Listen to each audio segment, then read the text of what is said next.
Intelligence is often misunderstood. The world mistakes it for volume, how much you know, how quickly you can speak, how impressively you perform in a crowded room. But the intelligence that actually changes lives, it's nothing like that. It's quieter, deeper, far more ruthless in its power. Real intelligence doesn't announce itself.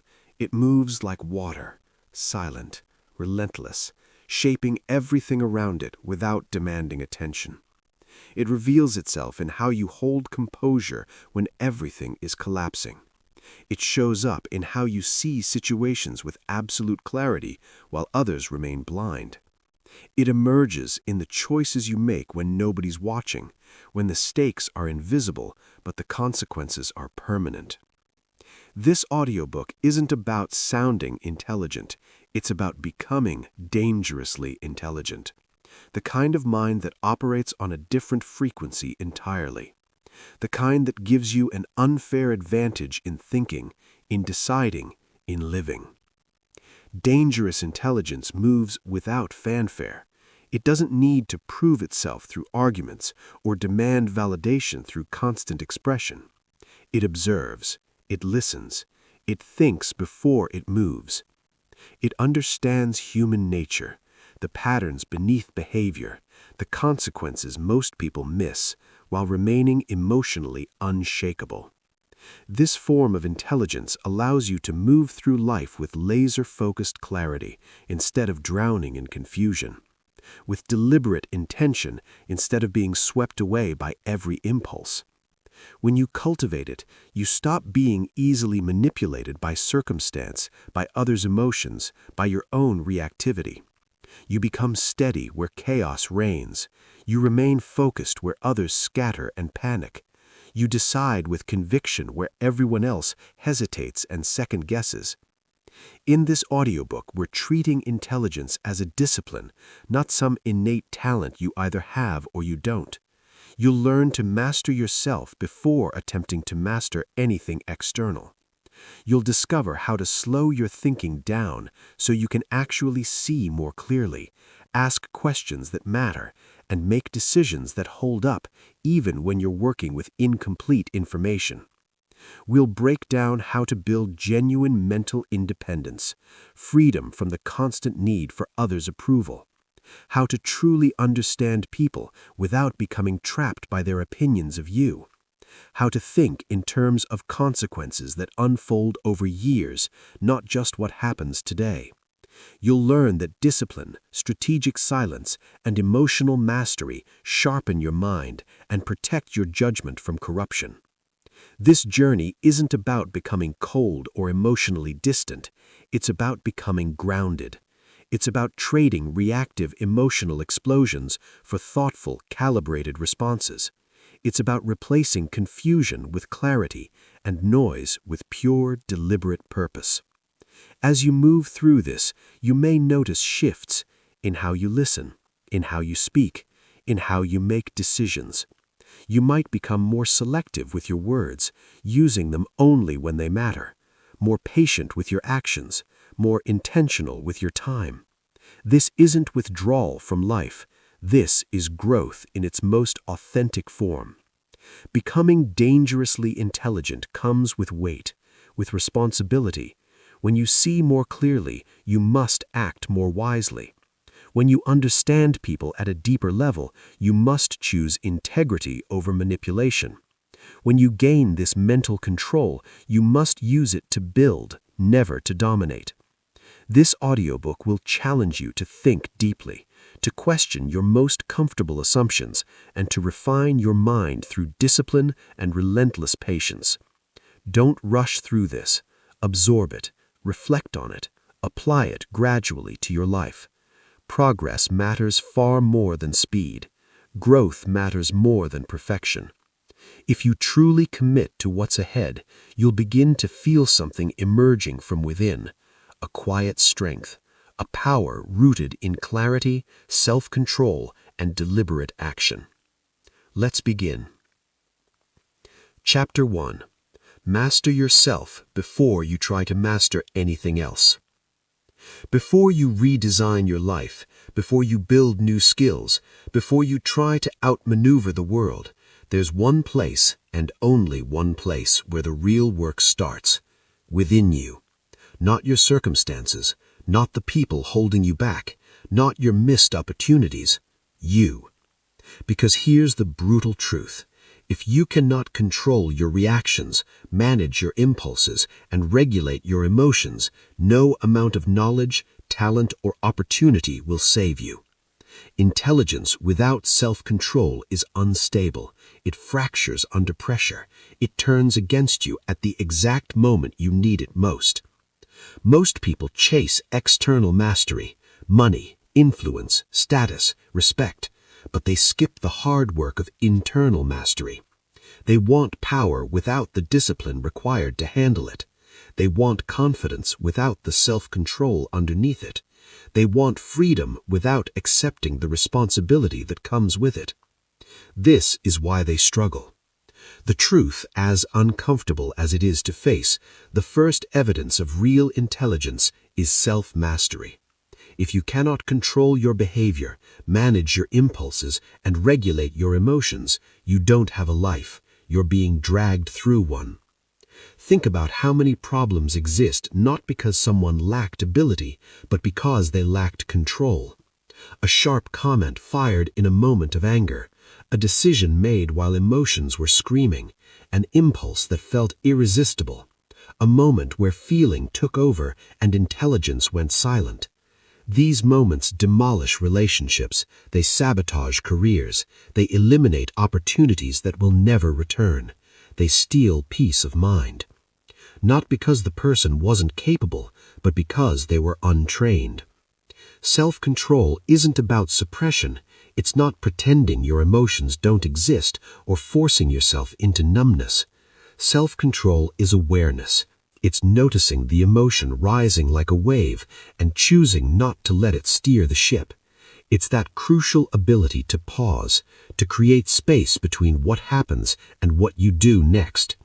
That tiny gap between stimulus and response, that's where all real intelligence lives. The more you practice creating that space, the more powerful you become. When you master yourself, you become unpredictable to those who want to control you. Emotional people are transparent. They can be provoked easily, pressured into mistakes, rushed into bad decisions, steered like cattle. But a self-controlled person, you can't shake them. You don't get the satisfaction of controlling their mood or decisions. They choose their responses deliberately, strategically, and because of that, they move through life with a kind of quiet authority others can sense immediately. This mastery doesn't come from motivation, which is fleeting and unreliable. It comes from practice, from repeatedly choosing restraint over reaction, from learning to sit with discomfort instead of escaping it desperately, from deciding that your future self is worth more than your momentary relief. Every single time you hold your tongue when explosions want to happen, every time you delay gratification instead of grasping for it, every time you act deliberately instead of impulsively, you are sharpening your intelligence like a blade on stone. Understand this clearly. The world will constantly try to pull reactions out of you. People will test you. Situations will apply pressure. Circumstances will tempt you to abandon your discipline. This isn't a sign something's wrong. This is your training ground. Self-mastery isn't built in comfort. It's forged in these moments of choice. As you develop this control, something shifts fundamentally. Your thinking becomes clearer. Your decisions become substantially better. You stop wasting energy on regret and trying to repair damage. You begin to trust yourself, genuinely trust yourself, because you know you won't sabotage your own future for a temporary emotion. That trust, it's powerful. It becomes the bedrock for real confidence, for consistency, for actually leading your own life. Don't minimize this step. Don't rush it. Every form of mastery you want later, mental, financial, social, strategic, it all depends on this foundation. If you can't master yourself, everything else stays fragile. But if you do, You've built something most people never achieve, a solid, disciplined, intelligent core that nothing easily breaks. Master yourself first. Everything else becomes possible after that. Dangerously intelligent people build a deliberate habit of pause. They create space between what happens and what they do next. That space might be only a few seconds, but it fundamentally changes everything. In that pause, emotion settles, perspective expands, alternative options suddenly appear. What felt urgent and overwhelming loses its grip, and what truly matters becomes visible. Slowing down your thinking also protects you from being manipulated. Fast thinkers are easy to pressure.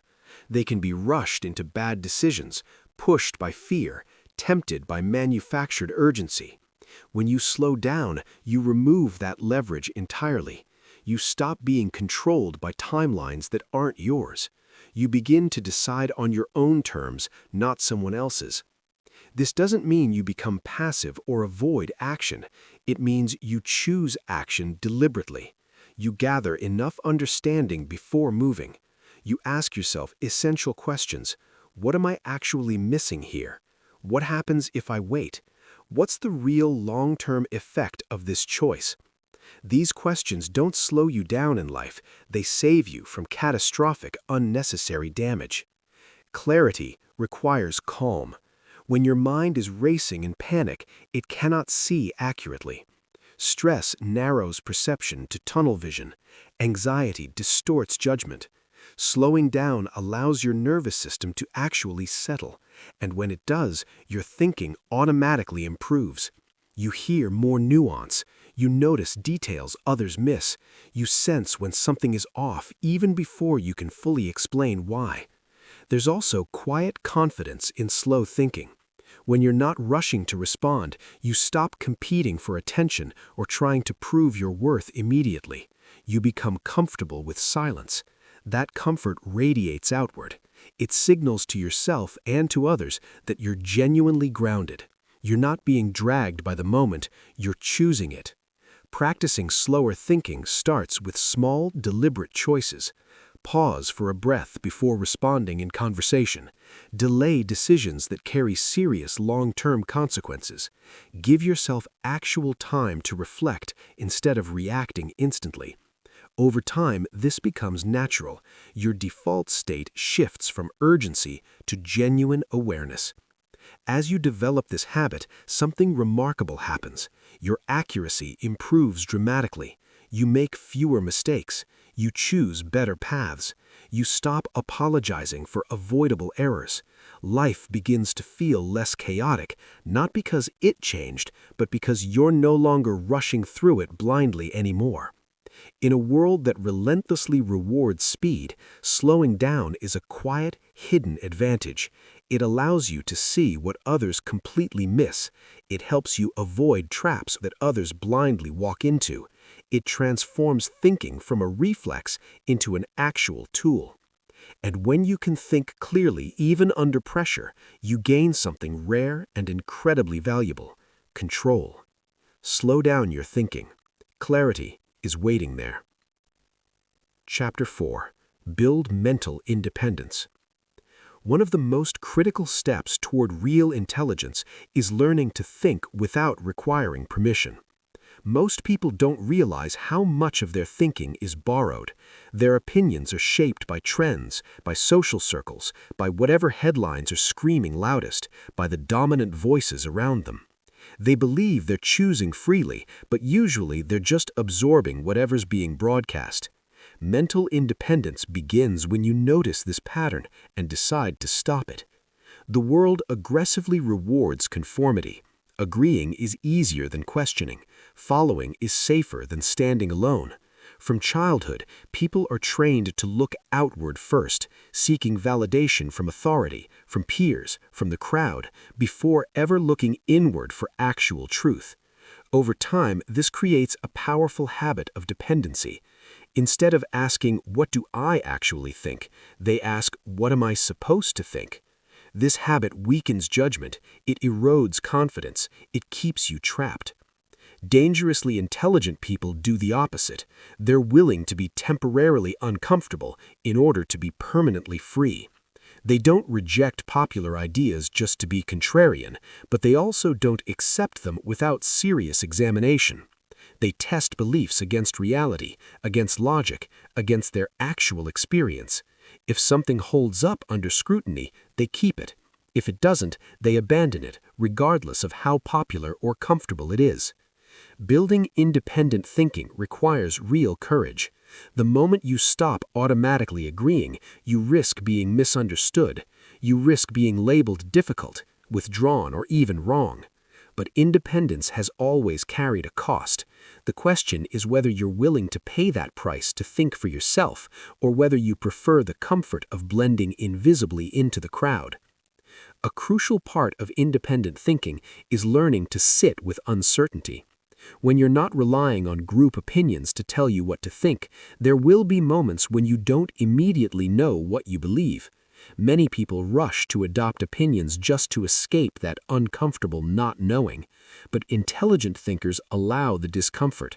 They wait. They gather information. They think. They understand that uncertainty isn't weakness. It's actually the stage right before genuine clarity forms. Another critical trap to avoid: emotional attachment to your beliefs.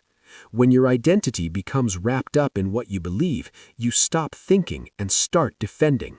Mental independence means being genuinely willing to change your mind.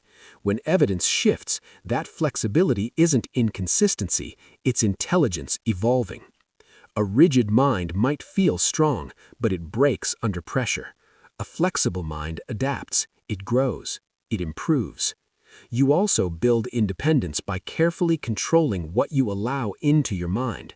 Constant exposure to noise, manufactured outrage, and unfiltered opinions makes clear thinking nearly impossible. Independent thinkers are highly selective. They choose their inputs carefully. They value depth infinitely more than volume. They understand that attention is limited, and protecting it is a form of essential discipline. As your independence grows, so does your confidence. You stop needing constant agreement to feel secure in yourself.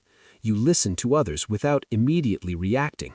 You can hold your position calmly and firmly without needing to convince everyone else that you're right. This quiet confidence is powerful.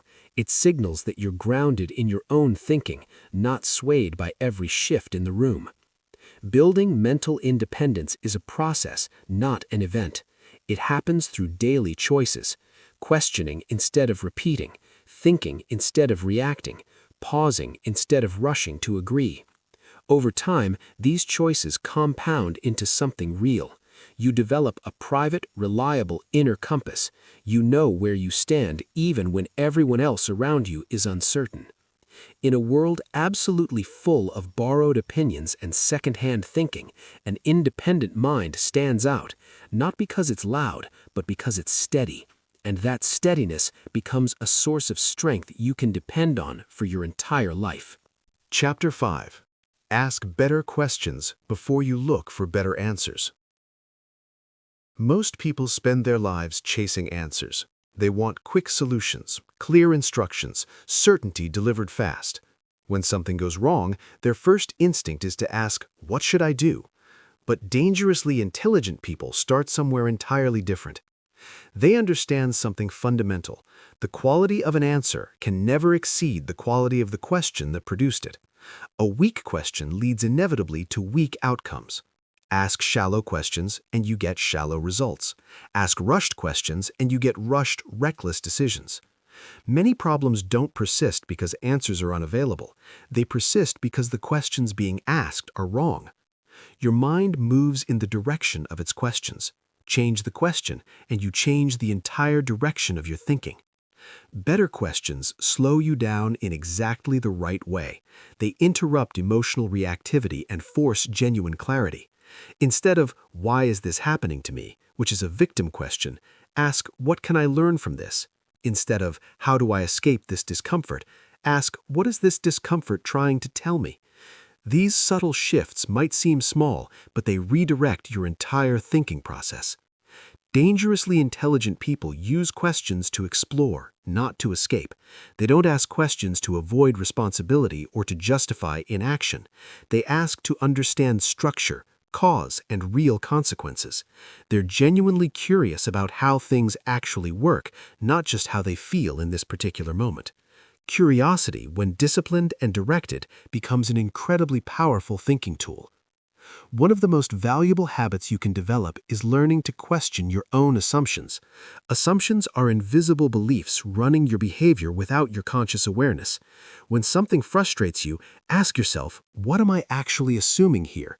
Often, you'll discover that your expectations were unrealistic, that they were outdated, or that you've never truly examined them at all. Questioning assumptions frequently dissolves problems before you even try to solve them. Good questions also protect you from being misled. In a world full of confident-sounding voices, the ability to ask calm, precise questions keeps you genuinely grounded. Instead of accepting statements at face value, you ask, compared to what? Based on what actual evidence? Under what specific conditions does this work? These questions don't make you cynical, they make you clear. Asking better questions also transforms your relationships. When you stop assuming other people's motives and start asking genuine questions to understand them, conflict softens remarkably. When you seek clarity instead of trying to win, conversations deepen. People feel genuinely heard, and you gain information that pure reaction would have blocked completely. Intelligence listens as much as it analyzes. It's important to note that better questions don't always bring immediate comfort. Sometimes they reveal uncomfortable truths. Sometimes they expose areas where you need to change, grow, or finally take responsibility. But avoiding those questions doesn't protect you. It delays your progress indefinitely. Intelligent people are willing to face uncomfortable answers because they value long-term clarity far more than short-term relief. You can practice this daily. When facing a decision, ask what actually matters most here. When feeling stuck, ask what am I avoiding? When something feels urgent, ask will this matter at all in a year? Over time, these questions reshape your thinking automatically. They become your internal dialogue. Remember, answers close thinking down. Questions open it up. When you rush to answers, you stop exploring too soon. When you learn to live with better questions, you give your mind room to actually work properly. That room is where real insight forms. If you want to become dangerously intelligent, don't obsess over having the right answers. Obsess over asking the right questions, because the right question, asked honestly and patiently, has a way of leading you exactly where you need to go.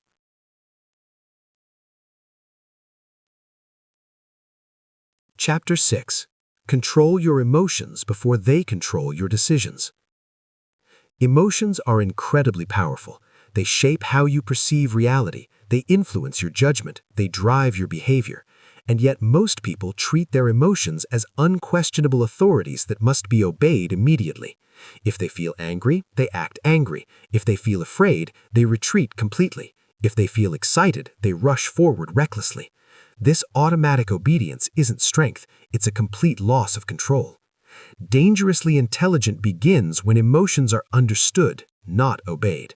Controlling your emotions doesn't mean eliminating them or pretending they don't exist. It means completely changing your relationship with them. Emotions are signals. They provide valuable information about your internal state, but they're not designed to make your decisions for you. When emotions take the steering wheel, logic goes silent. And when logic is silent, mistakes follow, often serious ones.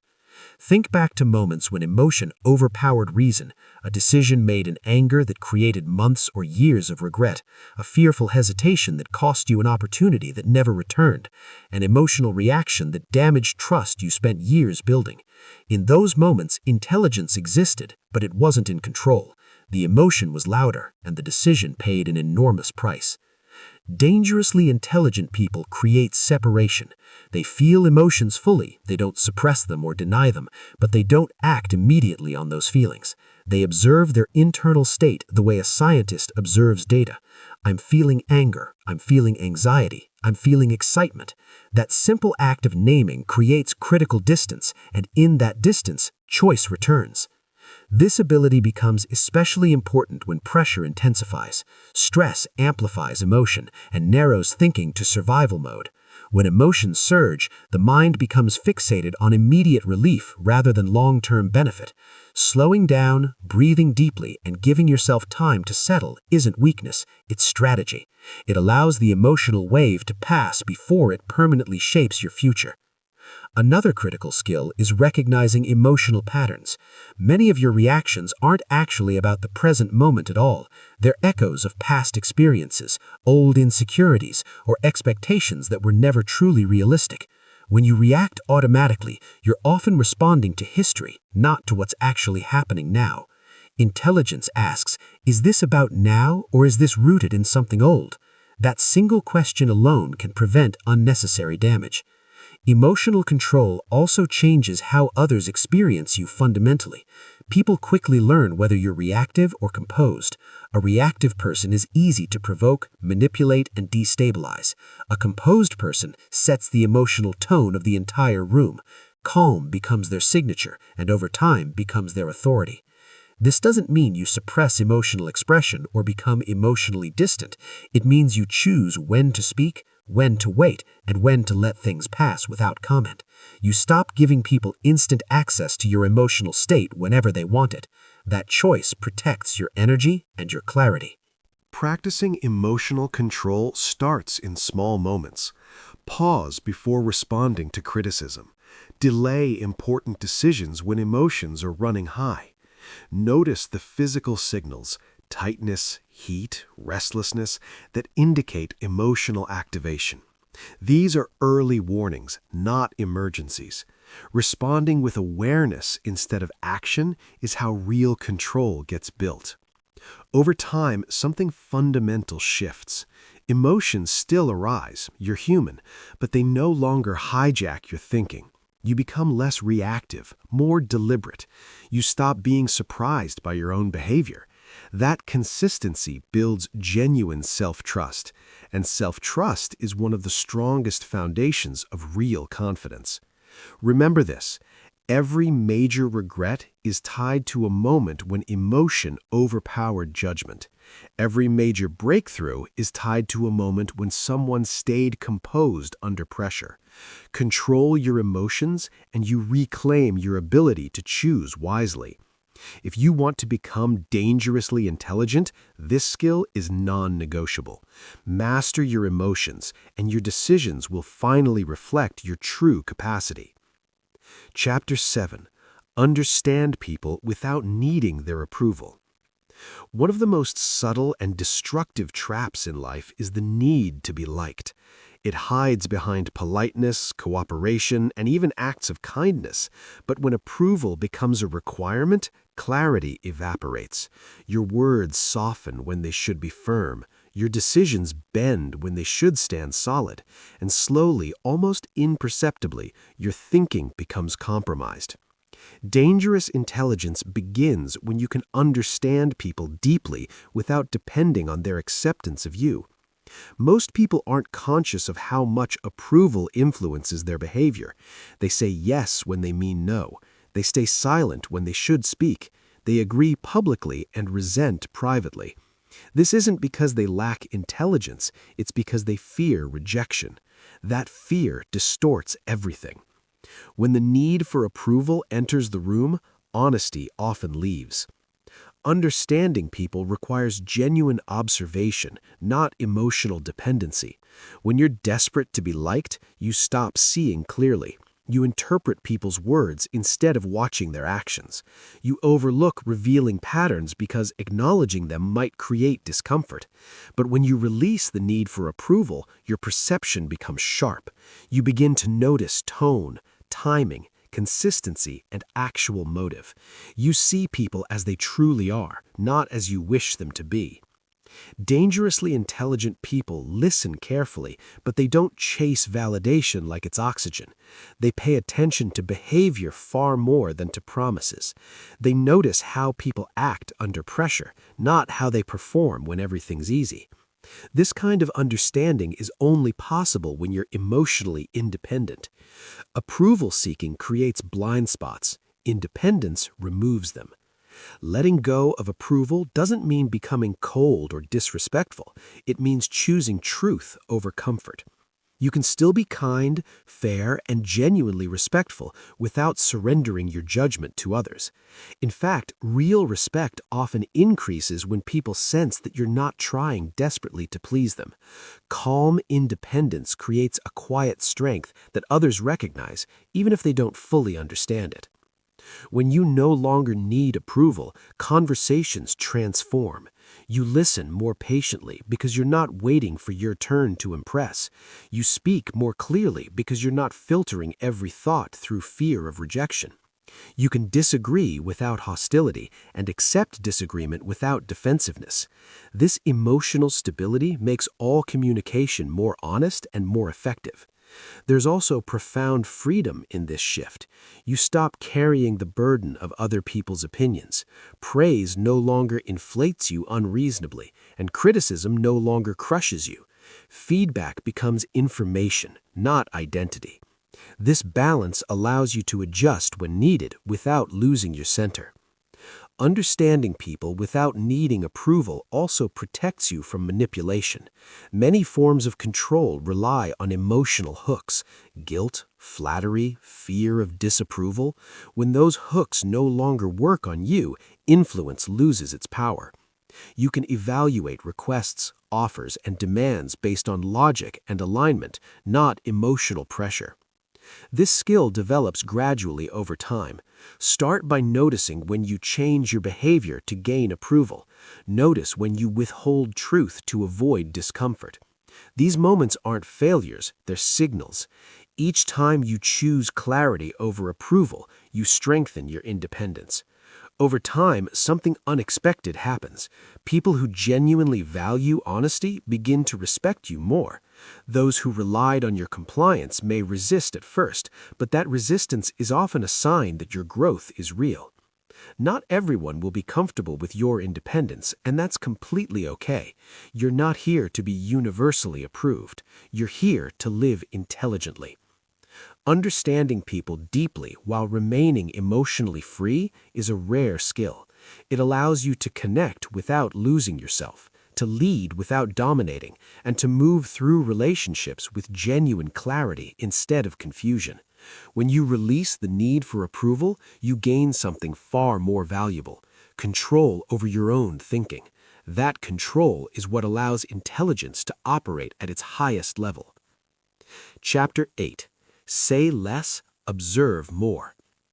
In a world that rewards constant expression, silence is frequently misunderstood.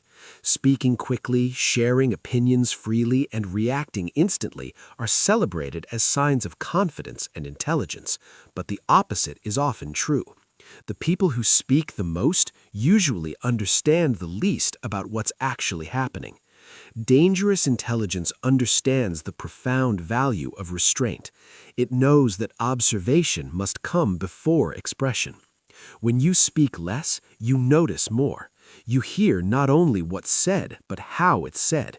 You notice pauses, tone shifts, contradictions that reveal truth. You observe patterns instead of isolated moments. Most people talk to release internal tension or to prove they exist in the room. Intelligent people listen to gather actual information. That difference alone creates an edge. Silence creates space, and in that space, people reveal themselves. They fill the quiet with explanations, justifications, and unfiltered thoughts they would never speak if you were talking. When you rush to speak, you interrupt that process. You trade insight for noise. But when you stay quiet and composed, you allow reality to show itself without interference. This doesn't mean withholding speech out of fear. Strategic silence is intentional, never timid. It's a deliberate choice to prioritize understanding over expression. It's knowing that not every thought needs to be shared, and not every moment requires a response from you. The ability to remain composed without speaking is a sign of genuine inner control.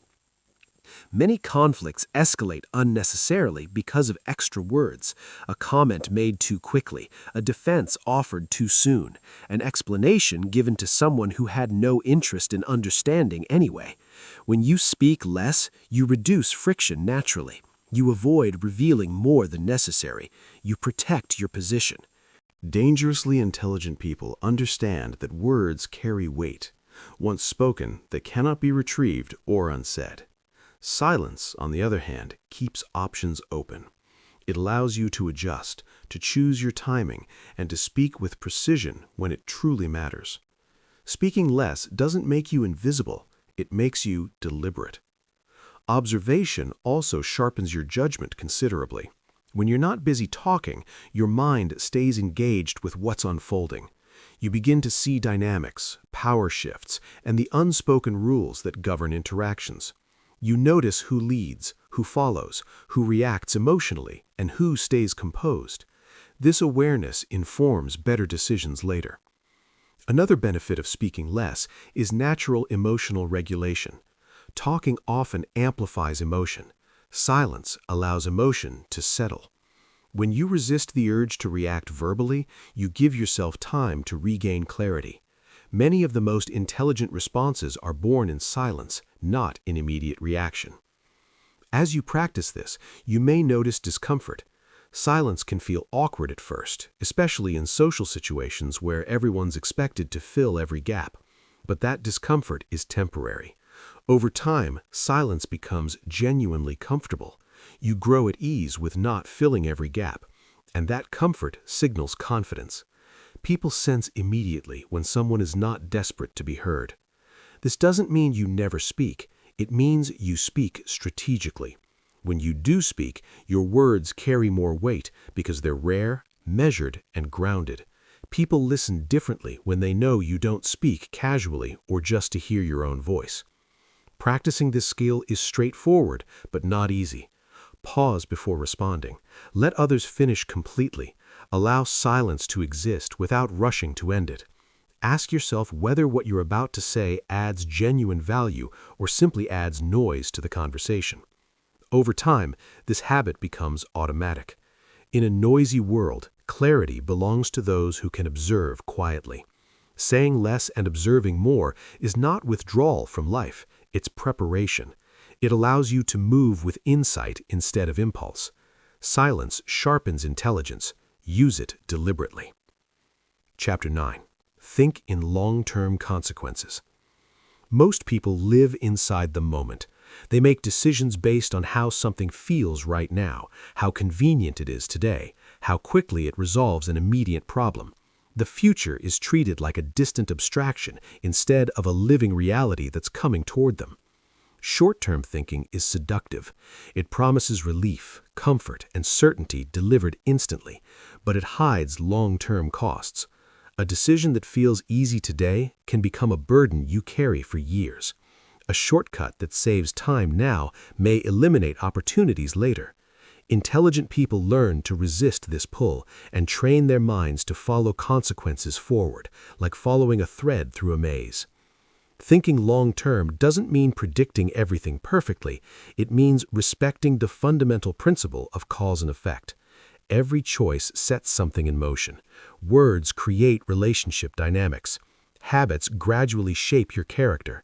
Small decisions repeated over time compound into outcomes that feel inevitable later. When you understand this, you stop treating decisions casually. Many regrets come directly from ignoring this principle. People say, "I didn't think it would matter," or "I didn't see that coming." Often the signs were visible, but they were ignored in favor of convenience or emotion. Long-term thinkers pause and ask, if I keep doing this, where does this actually lead? That single question filters out countless bad choices. Dangerously intelligent people understand compounding. The future isn't built by one dramatic decision, it's built by consistent behavior repeated over time. Discipline compounds, learning compounds, poor habits compound too. When you think long-term, you become patient with progress and intolerant of self-sabotage. This mindset changes how you handle discomfort. Short-term thinkers avoid pain at any cost. Long-term thinkers understand that certain discomfort is an investment in your future. They're willing to endure temporary difficulty for lasting stability. They delay gratification not because they're depriving themselves, but because they're being strategic. Long-term thinking also brings remarkable emotional stability. When you're focused only on now, every setback feels like a disaster. But when you view life as a longer arc unfolding over decades, you gain perspective. A bad day becomes a single data point, not a catastrophe. A mistake becomes a lesson, not a permanent verdict. This perspective protects your confidence and keeps you moving forward. Another benefit is genuine clarity in relationships.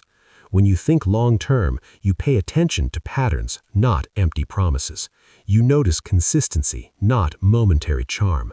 You choose trust based on behavior over time, not on emotional moments that feel good right now. This saves you from repeated disappointment and poor alliances. Practicing long-term thinking starts with slowing down decisions that actually matter. Ask yourself, how does this choice affect the person I'm becoming? What habits am I reinforcing with this action? Does this align with the direction I want my life to move in? These questions anchor you beyond this moment. Over time, this way of thinking becomes natural. You stop being surprised by outcomes because you've already considered them. You feel less reactive and more prepared. Life becomes less chaotic, not because it's easier, but because you're thinking ahead. In a world driven by urgency and instant reward, long-term thinking is a quiet form of power. It allows you to build instead of chase, to position instead of react, to move with intention instead of impulse. Think beyond today. Your future is already listening to the choices you make right now. Chapter 10. Identify and eliminate your mental weaknesses. Everyone has mental weaknesses. The difference is that most people deny them, hide from them, or blame their circumstances and everyone around them for those weaknesses. Dangerous intelligence takes a different approach. It faces weakness directly, without excuses and without drama. Because what you refuse to confront will quietly control you. Mental weaknesses often disguise themselves as habits, preferences, or personality traits. Procrastination is called waiting for the right moment. Overreacting is called being passionate. Avoiding hard conversations is called protecting peace. These labels make weakness feel acceptable, even noble, but they don't make it harmless. Intelligence begins with calling things by their actual name. The hardest part of self-honesty is separating ego from observation. Ego wants to protect your self-image. It explains away mistakes and defends patterns that feel familiar. Observation, on the other hand, simply notices what's there. It asks, what do I consistently struggle with? Where do I lose control? What situations bring out my worst thinking? These questions are uncomfortable, but they're powerful. Dangerously intelligent people track their behavior, not obsessively, but honestly. They notice patterns over time. They pay attention to repeated outcomes. If a situation keeps producing the same negative result, they assume the problem is internal, not external. This single shift puts them ahead of most people. Identifying weaknesses is not about self-criticism or beating yourself up. It's about self-responsibility. Beating yourself up wastes energy uselessly. Understanding yourself creates actual leverage. When you know your weak points, you can design your life around them. You can create systems and structures that protect you when your discipline is low and your emotions are running high. For example, if you know you make poor decisions when tired, you stop making important decisions late at night. If you know you avoid difficult conversations, you schedule them intentionally instead of waiting for a perfect moment that never arrives. If you know you get distracted easily, you reduce exposure to distractions instead of relying on willpower alone. This is intelligence actually working. Another common mental weakness is overconfidence. Believing you're immune to mistakes is itself a serious mistake. Intelligent people remain cautious about their own judgment. They seek feedback actively. They review important decisions. They ask themselves what they might be missing. This humility isn't insecurity, it's precision. Eliminating weaknesses doesn't mean becoming flawless. It means reducing the damage they cause. You may never completely remove certain tendencies, but you can limit their influence. Awareness turns blind spots into manageable factors. Once a weakness is visible, it loses much of its power. This process also builds trust with yourself. When you consistently address your weaknesses instead of ignoring them, you become genuinely reliable.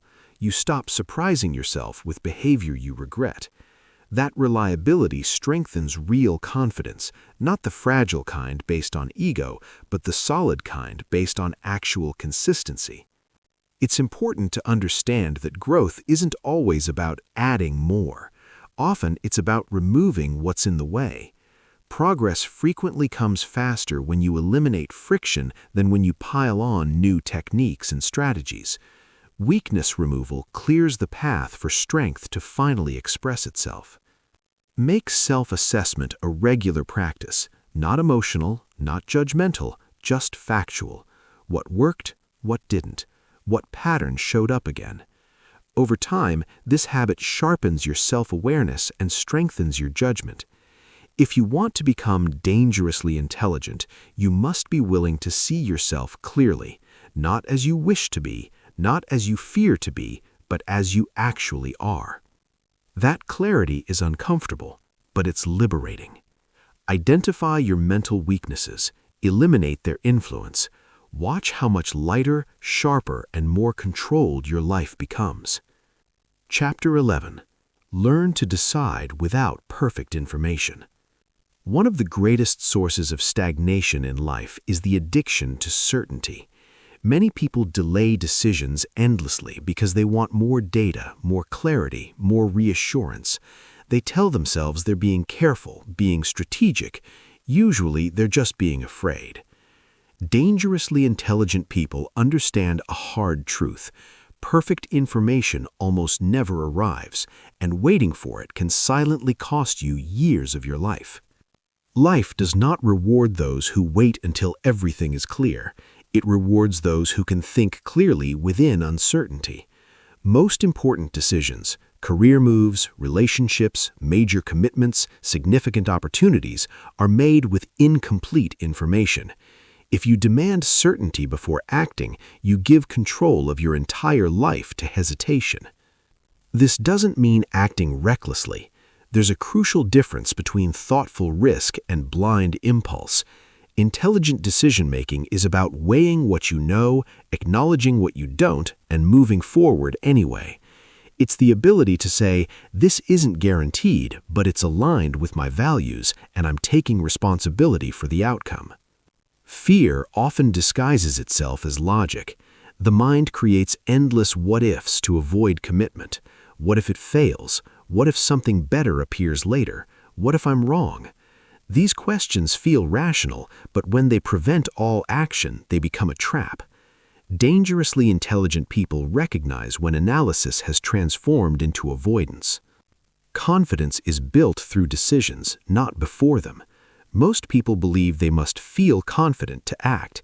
In reality, confidence comes after action.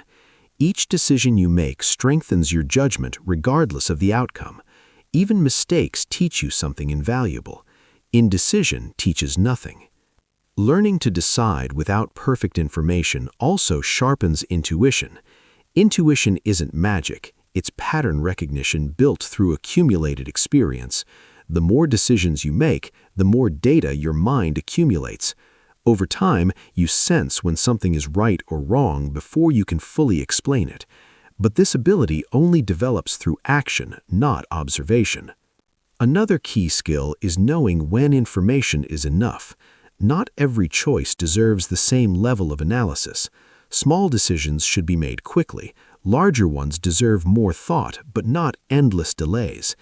Intelligent people recognize diminishing returns and move forward decisively. Accepting responsibility is essential. When you decide with incomplete information, you must own the outcome completely. Blaming circumstances or other people weakens your intelligence. Responsibility strengthens it. You learn faster, adjust better, and recover quicker when things don't go as planned. This mindset also reduces anxiety paradoxically. Indecision creates more stress than most decisions. When you're stuck between options, your mind stays in constant tension. Choosing a path, even an imperfect one, restores movement. Movement creates clarity. Dangerously intelligent people also review their decisions. They don't obsess, but they reflect. What worked? What didn't? What would I do differently next time? This reflection turns experience into wisdom. Without it, you repeat the same mistakes. Practice making decisions. Start small, choose deliberately, and commit. Notice how often the fear of being wrong was worse than the actual result itself. Over time, your tolerance for uncertainty increases and your judgment becomes stronger. Remember, life is not waiting for you to be certain. It's moving forward whether you decide or not. Choosing to decide is choosing to participate. If you want to become dangerously intelligent, stop waiting for perfect clarity. Learn to move with partial information, steady thinking, and complete responsibility. That is how real progress happens. Chapter 12. Build systems that think for you. One of the biggest misconceptions about intelligence is that it operates best through sheer willpower, motivation, and endless decision-making. In reality, the most intelligent people do something completely different. They reduce the number of decisions they have to make.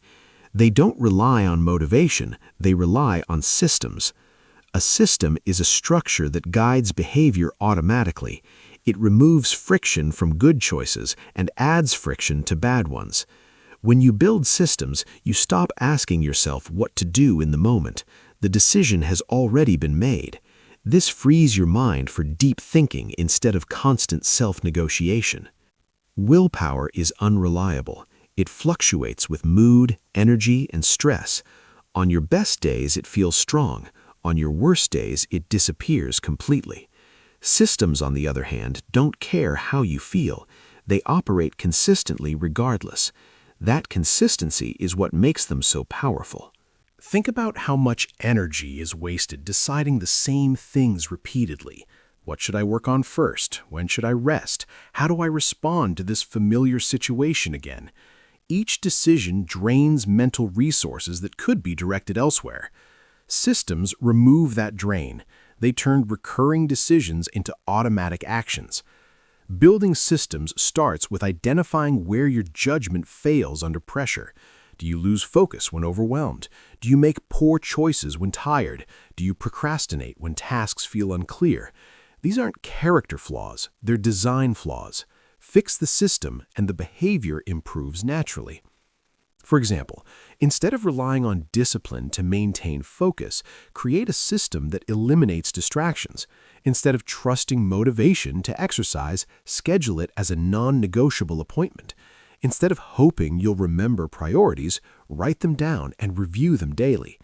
These small structures protect intelligence when emotions and energy fluctuate. Systems also prevent decision fatigue.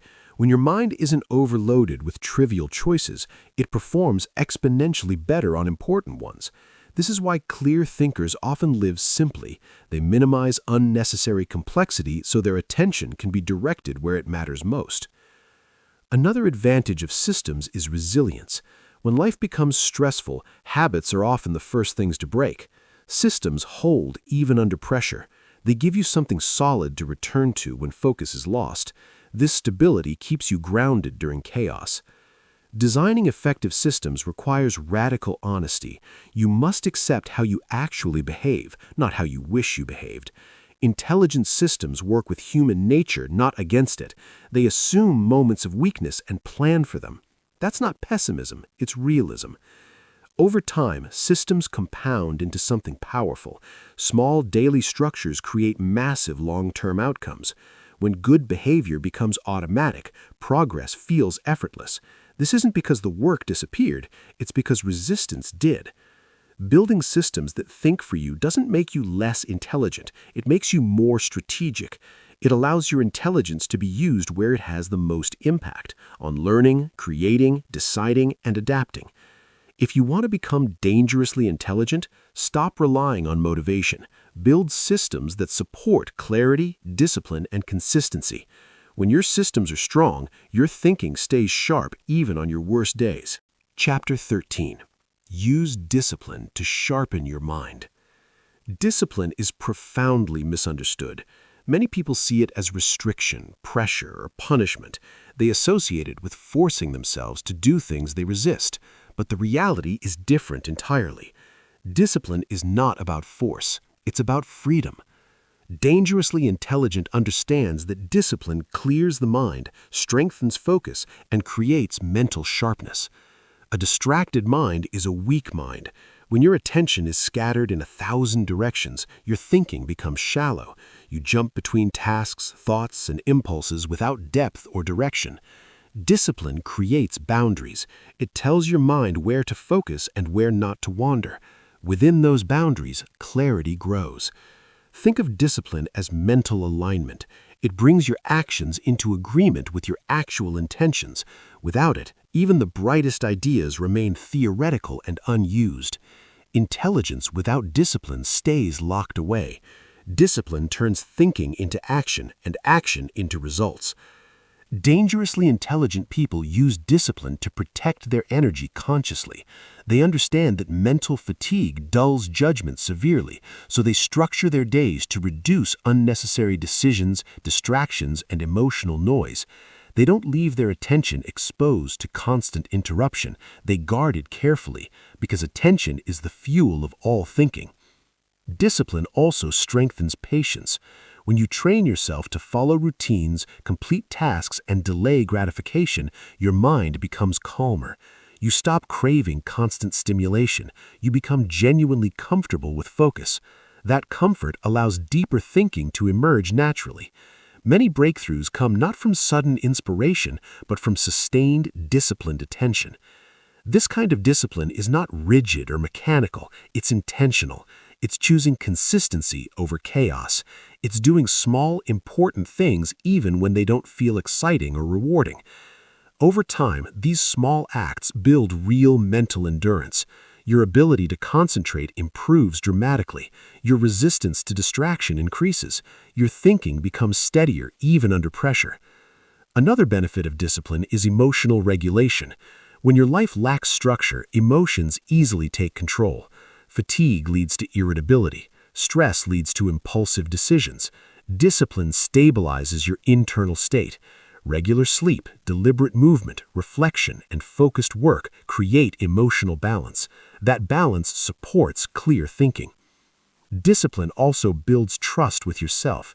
Each time you follow through on a commitment, even a small one, you reinforce self-respect. You begin to genuinely rely on your own word. This reliability removes internal conflict. When your mind isn't fighting your own behavior, thinking becomes smoother and more confident. Many people wait to feel motivated before acting. Intelligent people act first and let motivation follow. Discipline creates momentum. Momentum creates motivation. This order is crucial. Waiting for motivation keeps you stuck. Discipline moves you forward. You don't need extreme discipline to sharpen your mind. You need consistent discipline. Simple routines practiced daily are enough. Set specific times for focused thinking. Limit distractions intentionally. Commit to finishing what you start. These practices train your mind to stay engaged instead of drifting constantly. Over time, discipline changes how you experience effort. What once felt difficult becomes normal. What once required willpower becomes automatic. This is when discipline stops feeling like effort and starts feeling like your identity. You become someone who follows through, who stays focused, who thinks clearly. If you want to become dangerously intelligent, stop seeing discipline as a burden. See it as a sharpening tool. It removes mental rust. It strengthens focus. It protects clarity. Discipline doesn't limit intelligence. It reveals it. Chapter 14. Stop explaining yourself to people who don't want to understand. One of the most exhausting habits you can develop is over-explaining yourself. You clarify, justify, defend, and repeat, hoping that if you find the right words, understanding will finally appear. But dangerous intelligence recognizes a hard truth. Not everyone is confused. Some people simply don't want to understand. No amount of explanation will change that. Many misunderstandings aren't intellectual problems, they're emotional or motivational ones. When someone is committed to their perspective, threatened by your growth, or invested in misunderstanding you, clarity becomes completely irrelevant. Explaining yourself in those moments doesn't create understanding, it drains your energy and weakens your position. Intelligent people learn to recognize the difference between genuine curiosity and stubborn resistance. Genuine curiosity asks questions, listens, and reflects honestly. Resistance interrupts, dismisses, and argues in circles. When you mistake resistance for curiosity, you keep talking long after silence would have served you far better. The urge to explain comes from the need to be validated. You want to be seen as reasonable, fair, or good. But when you need approval, you hand control to the listener. You begin shaping your words around their reactions. Your thinking bends. Your confidence shrinks. Dangerously intelligent people don't depend on being understood to remain steady and grounded. This doesn't mean becoming indifferent or arrogant. It means choosing discernment carefully. You explain when explanation has actual value. You stop when it doesn't.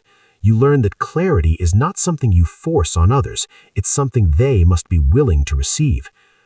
Over-explaining also weakens your communication significantly. The more you justify, the less confident you sound. Short, clear statements carry more authority than long, defensive explanations. When you trust your judgment, your words become simpler. When you doubt it, they multiply endlessly. There's also freedom in accepting that misunderstanding is sometimes unavoidable. Original thinkers are frequently misunderstood before they're ever respected. Calm people are misunderstood as cold. Quiet people are misunderstood as weak. Disciplined people are misunderstood as rigid. These misunderstandings say far more about perception than about truth. Dangerously intelligent people let results speak for themselves. They allow time, consistency, and actual outcomes to communicate what words cannot. They do not argue their worth, they demonstrate it. This approach protects your energy and preserves your dignity. Learning when to stop explaining requires genuine self-trust. You must believe that your reasoning doesn't need constant defense. You must be comfortable standing alone in your understanding. That comfort isn't isolation, it's maturity. Notice how often you explain yourself to people who have already decided against you.